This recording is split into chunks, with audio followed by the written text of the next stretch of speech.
আসসালামু আলাইকুম দর্শক, আমন্ত্রণ জানাচ্ছি চ্যানেল আই সংবাদে। পুরো সংবাদ জুড়ে আপনাদের সাথে আছি আমি মৃত্তিকা মোস্তফা। বিস্তারিত সংবাদের শুরুতেই জানিয়ে দিচ্ছি ফ্রেশ আটা ময়দা সূচি সংবাদ শিরোনামগুলো।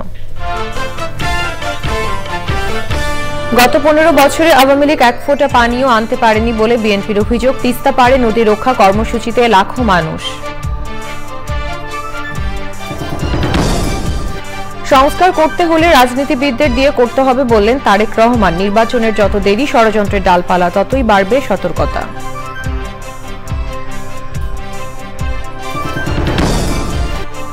রোজা ও ঈদে সুলভে চাল সহ নিত্যপণ্য নিশ্চিত করার ঘোষণা। মফস্বলে যথাযথভাবে কর আদায়ে ডিসিদের কঠোর হওয়ার নির্দেশ।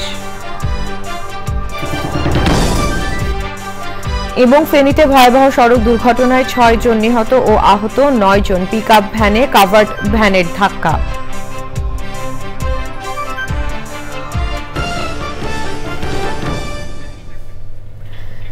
দর্শক, সংবাদ শিরোনামগুলো জানাচ্ছিলাম। এখনকার সংবাদ আয়োজন একই সঙ্গে চ্যানেল আইয়ের ইউটিউব চ্যানেল এবং চ্যানেল আইয়ের ওটিটি প্ল্যাটফর্ম আই স্ক্রিনে লাইভ স্ট্রিম হচ্ছে। যাচ্ছে বিস্তারিত প্রসঙ্গে। তিস্তা চুক্তি ও মহাপরিকল্পনা বাস্তবায়নের দাবিতে তিস্তা নদী রক্ষা আন্দোলন কমিটির লাগাতার 48 ঘন্টার আন্দোলন কর্মসূচি চলছে। আজ কর্মসূচির দ্বিতীয় দিনে পদযাত্রা, সমাবেশ সহ নানা কর্মসূচি পালিত হচ্ছে। এ নিয়ে বিস্তারিত জানতে তিস্তা রেল সেতু কাউনিয়া পয়েন্ট থেকে যুক্ত হচ্ছেন মেডিনা লাভলি। লাভলি, দ্বিতীয় দিনের কর্মসূচির ব্যাপারে আমাদেরকে বিস্তারিত জানাবেন।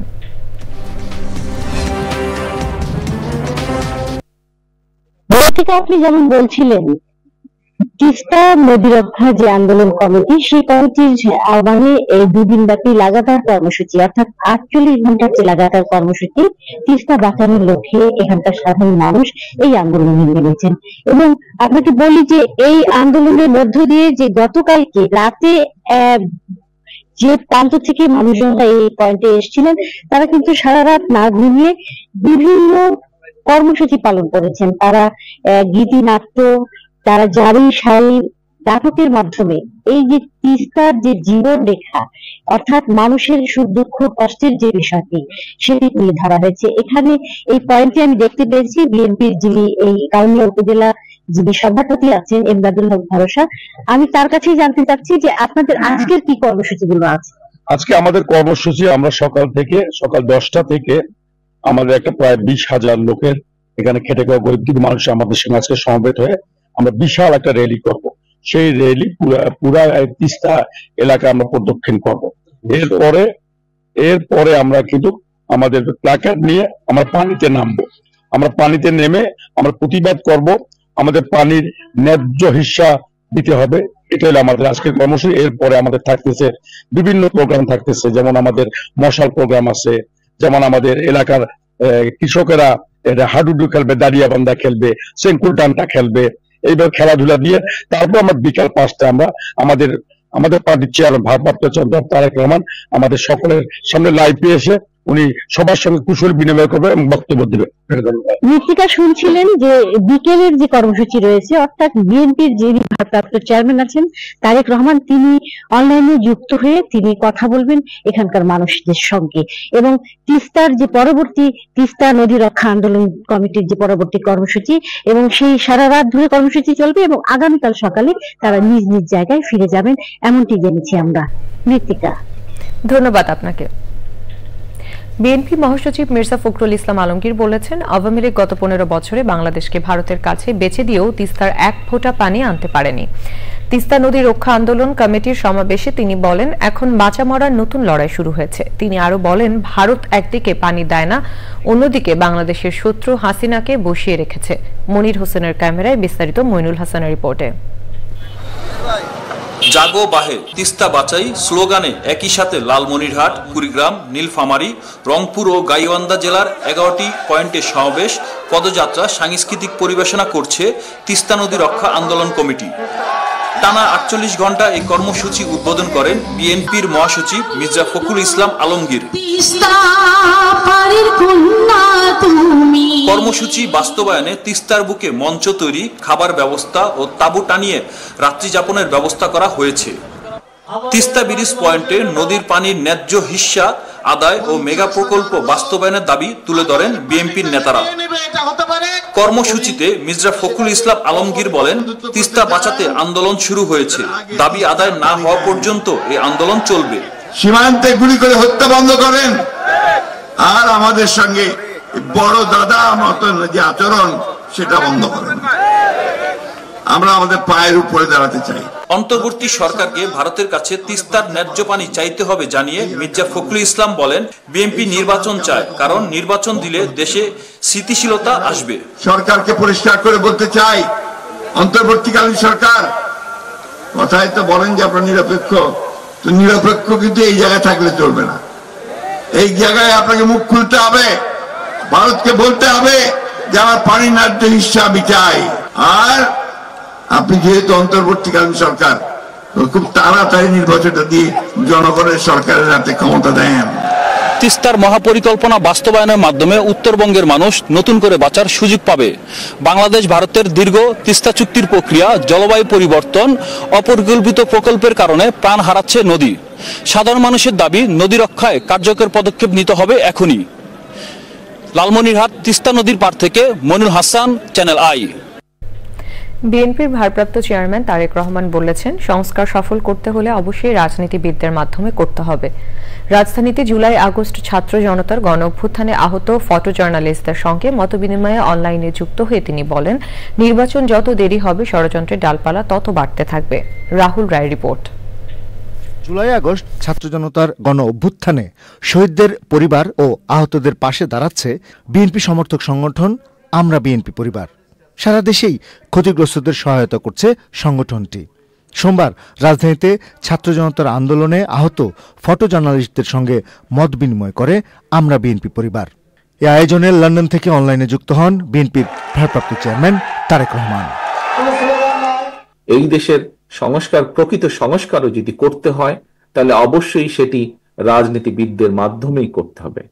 অবশ্যই দেশের রাজনীতিবিদদের বাইরেও বহু মানুষ আছেন, বহু শ্রেণী পেশার মানুষ আছেন, বুদ্ধিজীবী আছেন, ইন্টেলেকচুয়ালস আছেন, সিভিল সোসাইটির মানুষ আছেন। আমরা অবশ্যই তাদের পরামর্শ নেব। যতক্ষণ পর্যন্ত জনগণের ডাইরেক্ট রিপ্রেজেন্টেটিভ দেশ পরিচালনার দায়িত্ব না পাবে, তাদের হাতে দেশ পরিচালনার দায়িত্ব না আসবে, ততক্ষণ পর্যন্ত কোনোভাবেই কোনো সংস্কারের পূর্ণ বাস্তবায়ন করা সম্ভব নয়। দ্রুত নির্বাচন আয়োজনের গুরুত্ব নিয়েও কথা বলেন বিএনপির ভারপ্রাপ্ত চেয়ারম্যান। যত দেরি হবে নির্বাচনের, তত বেশি কিন্তু বিভিন্ন ষড়যন্ত্রের ডালপালা বাড়তে থাকবে। বিভিন্নভাবে সমাজের মধ্যে বিভিন্নভাবে কথাবার্তা, এখনই বিভিন্ন রকম কথাবার্তা আস্তে আস্তে ছড়াচ্ছে যে যারা পালিয়ে গিয়েছে এই দেশ থেকে, তারা এই দেশের মানুষের বিপুল পরিমাণ সম্পদ লুট করে নিয়ে গেছে। অবশ্যই তারা সেই সম্পদগুলি সেই ষড়যন্ত্রের পিছনে ব্যয় করবে। আমরা জনগণের অধিকার যত দ্রুত জনগণের কাছে ফিরিয়ে দিতে পারবো, তত দ্রুত আমরা দেশকে ধ্বংসের দ্বার প্রান্ত থেকে ফিরিয়ে আনতে আবার সক্ষম হব। দেশের কথা বলায় জাতীয়তাবাদী শক্তিকে বিদেশিরা পছন্দ করে না বলে মন্তব্য করেছেন তারেক রহমান। জাতীয়তাবাদী শক্তিকে কখনোই বিদেশিরা পছন্দ করতে চায় না, এই বিষয়টি আমাদের মনে রাখতে হবে। Rahul Roy, channel I, Dhaka. July August গণ অভ্যুত্থানের গণহত্যার অভিযোগে মানবতা বিরোধী অপরাধের মামলায় সাবেক 11 মন্ত্রী সহ 16 জনকে আজ আন্তর্জাতিক অপরাধ ট্রাইব্যুনালে হাজির করার কথা রয়েছে। এ নিয়ে বিস্তারিত জানাচ্ছেন মাজহারুল হক মান্না। সরাসরি যাচ্ছি তার কাছে। আজ আন্তর্জাতিক অপরাধ ট্রাইব্যুনালে আপনারা জানেন যে সাবেক মন্ত্রী 11 জনকে হাজির করা হবে। জুলাই আগস্ট যে গণহত্যার যে হয়েছে সেই অভিযোগে ওনাদেরকে প্রায় 46 জনের মতো এই আসামি আছে। এখানে যতটুকু আমরা জানি যে এই মামলায় সাবেক প্রধানমন্ত্রী শেখ হাসিনা এবং যে মন্ত্রী ছিলেন ওবায়দুল কাদের, ওনাকে পলাতক দেখানো হয়েছে। এবং একই সাথে আমরা দেখেছি যে ওই সরকারের যে প্রতিমন্ত্রী আছে জুনায়েদ আহমেদ পলক, ওনাকে এই হাজির করা হবে এবং সাথে উপদেষ্টা সালমান এফ রহমান এবং সাবেক বিচারপতি শামসুদ্দিন চৌধুরী মানিক সহ অনেকেই আজকে হাজির করা হবে, যাদেরকে ইতিমধ্যেই বিভিন্ন মামলায় অ্যারেস্ট করা হয়েছে। এবং আমরা এর আগে দেখেছি আন্তর্জাতিক অপরাধ ট্রাইব্যুনালে এই যে সাবেক 11 জন মন্ত্রী সহ অন্যদের যে উপস্থিত করা হয়েছিল তখন এই মামলায় ওনাদেরকে গ্রেপ্তার দেখানো হয়েছিল। তা আজকে ডেট আছে, আপনারা জানেন যে ইতিপূর্বে আন্তর্জাতিক অপরাধ ট্রাইব্যুনাল তদন্ত প্রতিবেদন দাখিলের জন্য নির্দেশ দিয়েছিলেন। তো সেই সময় 18 ফেব্রুয়ারি সেই তারিখেই হাজির করা হচ্ছে। এখন দেখা যাক যে এই যে 46 জনের বিরুদ্ধে যে গ্রেপ্তারি পরোয়ানা জারি হয়েছিল এবং তদন্ত শুরু হয়েছে, সেই তদন্ত প্রতিবেদন তদন্ত সংস্থা প্রসিকিউশনের কাছে দাখিল করেছে কিনা এবং তারা নিশ্চয়ই এই ব্যাপারে অগ্রগতি কী হয়েছে সেটা আন্তর্জাতিক অপরাধ ট্রাইব্যুনালের যে চেয়ারম্যান সহ যে অপর 2 সদস্য আছেন যে প্যানেল তাদের কাছে অবহিত করবেন এবং সকাল 10টার মধ্যে এই আসামিদের হাজির করা হবে আন্তর্জাতিক অপরাধ ট্রাইব্যুনালে এবং এর পরবর্তী আমরা 10:30টার পরে হয়তোবা কোর্ট বসবেন এবং তখন আমরা জানতে পারবো যে এই আসামিদের বিষয়ে পরবর্তী আদেশ আদালত কী দিয়েছেন। জেলা প্রশাসক সম্মেলনে উপদেষ্টারা বলেছেন আসন্ন নির্বাচন ভালো হবে। সম্মেলনে জেলা প্রশাসকদের বিভিন্ন দিক নির্দেশনা দেন তারা। রোজা ও ঈদের জন্য খাদ্য সরবরাহ নিশ্চিত করার কথা বলেন খাদ্য ও ভূমি উপদেষ্টা। বিদ্যুৎ সাশ্রয় করতে অফিস সহ বাসাবাড়িতে শীতাতপ নিয়ন্ত্রণ যন্ত্রে 25 ডিগ্রি সেলসিয়াসের বেশি না রাখলে কঠোর ব্যবস্থা নেওয়ার কথা জানান বিদ্যুৎ উপদেষ্টা। বিস্তারিত জানাচ্ছেন রফিকুল বাশার। জেলা প্রশাসক সম্মেলনের দ্বিতীয় দিন গ্রামীণ অবকাঠামো উন্নয়ন, খাদ্য পরিস্থিতি, ভূমি সেবা সহজ করা, রোজায় বিদ্যুৎ সরবরাহ নিশ্চিত করা সহ বিভিন্ন বিষয়ে আলোচনা হয়েছে। আসন্ন রমজান ও ঈদে পর্যাপ্ত চাল সরবরাহ নিশ্চিত করতে তদারকি বাড়ানোর নির্দেশ দেওয়া হয়েছে। জাতীয় নির্বাচনে জেলা প্রশাসকদের বিচক্ষণ ভূমিকায় থাকতে আহ্বান জানিয়েছেন উপদেষ্টারা। এই দেশে জয় কয়টা গ্রহণযোগ্য নির্বাচন বলে পরিচিত, এই কটাও কিন্তু আপনার এই প্রশাসন করেছে। যে কটা বিতর্কিত এবং অত্যন্ত ঘৃণিত নির্বাচন বলে এগুলো তাদের মাধ্যমে করানো হয়েছে। সুতরাং তাদেরকে যেভাবে আপনারা ইউজ করতে চান সেভাবে ইউজ হবে আমি আশা করব। আমি নিজে তত্ত্বাবধায়ক সরকার, অন্তর্বর্তীকালীন সরকারের একটা অংশ, সেই হিসেবে আমি মনে করি তাদেরকে ভালো কাজে আমরা ব্যবহার করবো। ইলেকশনটা করানো কিন্তু is a administrative problem, is a huge administrative problem. আপনি মনে রাখেন যে যুদ্ধ বিগ্রহ ছাড়া this is the largest mobilisation in one country, যেখানে একদিনে ইলেকশন। আশা করি ভালো হবে এই কারণে যে উই আর নট ইন্টারেস্টেড। বিদ্যুৎ জ্বালানি উপদেষ্টা বলেন, শীতাতপ নিয়ন্ত্রণ যন্ত্র 25 ডিগ্রির নিচে রাখলে সংযোগ বিচ্ছিন্ন করা হবে। শীতাতপ নিয়ন্ত্রণ যন্ত্র ব্যবহারের ব্যাপারে কোনো বিধিনিষেধ নাই, কিন্তু এটাকে ওই যে 25 কিংবা তার ডিগ্রি কিংবা তার বেশিতে রাখতে হবে। যদি দেখা যায় যে না, এটা আমাদের যে অনুরোধ, এই অনুরোধ উপেক্ষিত হয়েছে, এই অনুরোধ যা কেউ রাখছেন না, তাহলে কিন্তু আমরা আইনানুগ ব্যবস্থা গ্রহণ করব। বিদ্যুৎ সংযোগ বিচ্ছিন্ন হতে পারে। স্থানীয় পর্যায়ে কর্মসংস্থান তৈরি এবং করের আওতা বাড়ানোর বিষয়ে সম্মেলনে আলোচনা হয়েছে। আমরা যদি আপনার এই যে ক্রেডিট কার্ড বা মোবাইল ইসের মাধ্যমে করি, এটা কিন্তু সবচেয়ে বড় জিনিস, কারণ যতই আপনার ইসে করবেন, ডিজিটাইজ করবেন, ততই কিন্তু সবচেয়ে বেশি হয়। কারণ একটা এক্সাম্পল, ডাক্তাররা আমার কাছে ফি নেয়, ক্যাশ নেয়, তাই এটা কোনো রিসিটও তো আপনি নেন না। স্থানীয় পর্যায়ে চিকিৎসক, আইনজীবী ও ব্যবসায়ীদের আয়ের উপর যথাযথ কর আদায়ে উদ্যোগ নিতে জেলা প্রশাসকদের নির্দেশ দেওয়া হয়েছে। Rafiqul Bashar, channel I, Dhaka. ফেনীতে একটি কাভার ভ্যানের সাথে পিকআপ ভ্যানের সংঘর্ষে 6 জন নিহত এবং 9 জন আহত হয়েছেন। সোমবার সন্ধ্যায় ঢাকা চট্টগ্রাম মহাসড়কের ফেনীর দক্ষিণ মাইজবাড়িয়া হাফিজিয়া মাদ্রাসা এলাকায় ঢাকামুখী লেনে এই দুর্ঘটনা ঘটে। ফেনী মহিপাল হাইওয়ে থানার ওসি হারুনুর রশিদ জানান, 18 জন নির্মাণ শ্রমিক কাজ শেষে একটি পিকআপ ভ্যানে চড়ে ফেনীর দিকে যাচ্ছিলেন। পথে ঢাকা চট্টগ্রাম জাতীয় মহাসড়কের ফেনীর হাফিজিয়া এলাকায় পিকআপ ভ্যানটির চাকা পাংচার হলে পিকআপটি দাঁড়িয়ে যায়। সেই সময় পিছন দিক থেকে একটি কাভার্ড ভ্যান ধাক্কা দিলে পিকআপ ভ্যানটি উল্টে যায়। ঘটনাস্থলেই 5 জন নিহত হন। আহত হন অন্তত 10 জন। আহতদের ফেনী 250 শয্যা জেনারেল হাসপাতালে পাঠানো হয়। পরে তাদের 3 জনকে আশঙ্কাজনক অবস্থায় চট্টগ্রাম মেডিকেল কলেজ হাসপাতালে পাঠানো হয়। হতাহতদের নাম পরিচয় এখনো জানা যায়নি। এবারে ভাষার মাস ফেব্রুয়ারি।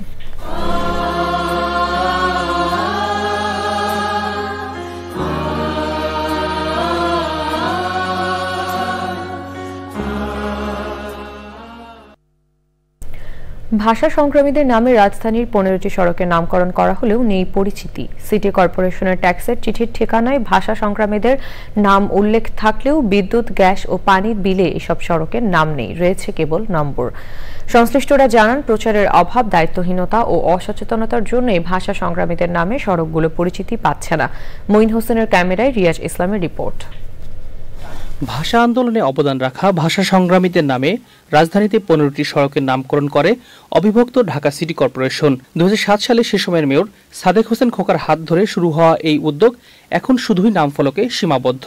এটা ধানমন্ডি 10 নম্বর রোড এই নামে পরিচিত আর কি। আপনি জানেন এই রোডটা যে ভাষা সৈনিকের নামে পরিচিত? না, আমি আজকে জানলাম।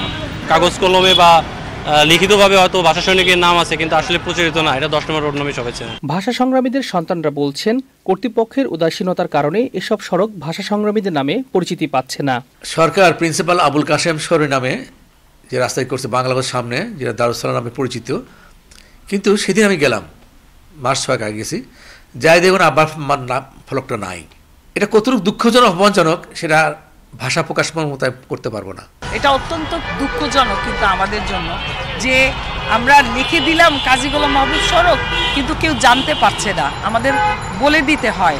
এটা সরকারের কাছে আমার একটা অনুরোধ যে আমাদের এই কাজী গোলাম মাহবুব সড়কই যাতে থেকে থাকে, এটা যাতে 10 নম্বর রোড না হয়। বিশেষজ্ঞরা বলছেন, পুরানো সড়ককে নতুন নাম না দিয়ে নতুন সড়কগুলোকে ভাষা সংগ্রামীদের নামে করলে মানুষ তাদের বিষয়ে জানতে আগ্রহী হবে। যদি একটি সড়ক একবার পরিচিত হয়ে যায় বিশেষ কোনো নামে, তাহলে নতুন নাম আর মানুষের মধ্যে কাজ করে না। সিটি কর্পোরেশনের চিন্তা করা উচিত যে নতুন যে রাস্তা হবে সেই রাস্তার নাম ভাষা আন্দোলন কেন্দ্রিক শহীদদের নামে কিংবা ভাষা সংগ্রামীদের নামে যদি করা হয়, তাহলে এই সংকটটা হবে না। নতুন প্রজন্মের কাছে ভাষা সংগ্রামীদের ইতিহাস ও অবদান তুলে ধরতে সরকারকে প্রচারের প্রতি মনোযোগী হতে হবে বলে মনে করছেন বিশেষজ্ঞরা। রিয়াজ ইসলাম, চ্যানেল আই, ঢাকা। দর্শক, এবারে চলে যাচ্ছি বিরতিতে।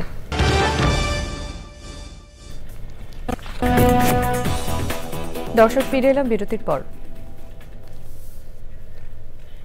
গাজায় যুদ্ধবিরতি চলা অবস্থায় লেবাননে হামাসের এক নেতাকে হত্যা করেছে ইসরায়েল। লেবাননের সিডন এলাকায় ড্রোন হামলা চালিয়ে হামাসের ওই নেতাকে হত্যা করা হয়, তবে ইসরায়েল বা হামাস তার নাম প্রকাশ করেনি। এই হত্যাকাণ্ডের ফলে যুদ্ধবিরতি নিয়ে আবারও সংশয় তৈরি হয়েছে। এদিকে ইসরায়েলের প্রধানমন্ত্রী বেনিয়ামিন নেতানিয়াহু বলেছেন, হামাস কিংবা প্যালেস্টাইন অথরিটির কেউই যুদ্ধবিধ্বস্ত গাজা শাসন করতে পারবে না। ডোনাল্ড ট্রাম্পকে দেওয়া প্রতিশ্রুতি অনুযায়ী যুক্তরাষ্ট্রের কাছে তিনি গাজা হস্তান্তর করবেন এবং গাজার বাসিন্দাদের স্থানান্তর করে ভিন্ন এক গাজা গড়ে তোলা হবে। ইসরায়েলের প্রতিরক্ষা মন্ত্রী কার্টোস জানিয়েছেন, গাজার বাসিন্দাদের স্থানান্তরের জন্য সেনাবাহিনীর একটি নতুন এজেন্সি গড়ে তোলা যাবে। এবারে নিটোল টাটা কৃষি সংবাদ।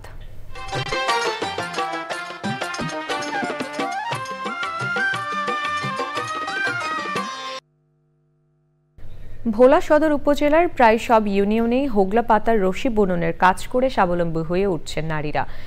কেউ ব্যস্ত রশি বুননে, আবার কেউ সেটি ব্যাপারীদের কাছে সরবরাহ করেন। এখন দেখবেন প্রকৃতি সংবাদ।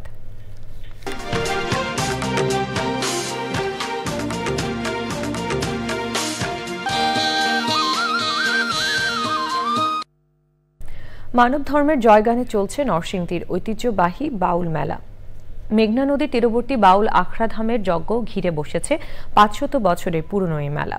সপ্তাহব্যাপী আয়োজনে পুণ্য স্নান সহ নানা আচারে সময় কাটাচ্ছেন দেশ বিদেশের বাউল ও ভক্তবৃন্দ। গানের সুরে মানবপ্রেমের মূর্ছনা জানান দিচ্ছে আবহমান বাংলার সমৃদ্ধ সংস্কৃতি ও ঐতিহ্যের। সব শেষে ফ্রেশ আটা ময়দা সুজি সংবাদ শিরোনামগুলো জানিয়ে দিচ্ছি আরও একবার। গত 15 বছরে আওয়ামী লীগ এক ফোঁটা পানিও আনতে পারেনি বলে বিএনপির অভিযোগ। তিস্তা পাড়ে নদী রক্ষা কর্মসূচিতে লাখো মানুষ।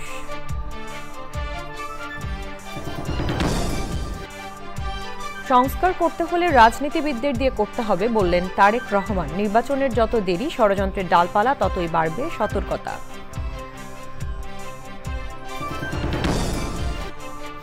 রোজা ও ঈদে সুলভে চাল সহ নিত্যপণ্য নিশ্চিত করার ঘোষণা। মফস্বলে যথাযথভাবে কর আদায়ে ডিসিদের কঠোর হওয়ার নির্দেশ। এবং ফেনীতে ভয়াবহ সড়ক দুর্ঘটনায় 6 জন নিহত ও আহত 9 জন। পিকআপ ভ্যানে কাভার্ড ভ্যানের ধাক্কা।